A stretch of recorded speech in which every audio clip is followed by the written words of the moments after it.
Welcome to my channel. চলে এসেছি আজকে আবার নতুন একটা রেসিপি নিয়ে। আজকে বানাবো ওয়াটারমেলন জুস।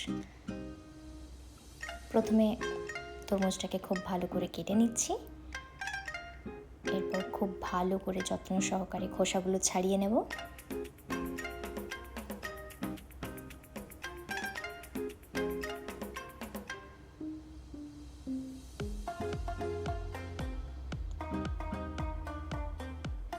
ছাড়িয়ে নেওয়ার পর তরমুজটা স্লাইস করে আমরা কেটে নিচ্ছি।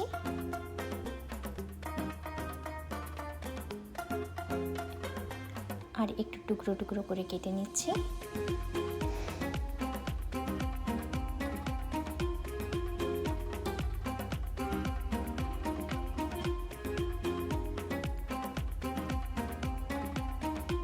কাটার পর নিয়ে নিলাম পরিষ্কার একটা পাত্রে, যাতে আমাদের ব্লেন্ড করতে সুবিধে হয়।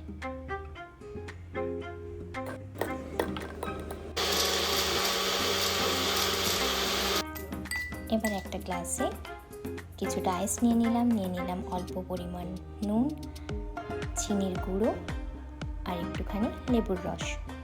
এবার ব্লেন্ড করা তরমুজটা ছেঁকে নিচ্ছি।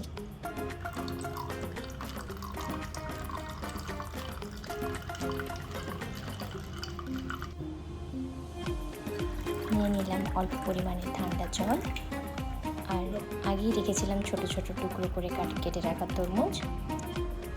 ব্যাস, এবার পরিবেশন করুন। ভিডিওটি ভালো লেগে থাকলে লাইক, কমেন্ট, শেয়ার করতে ভুলবেন না। পরের ভিডিওগুলির আপডেট পেতে চ্যানেলটি অবশ্যই সাবস্ক্রাইব করুন। দেখা হচ্ছে পরের ভিডিওতে। Thank you.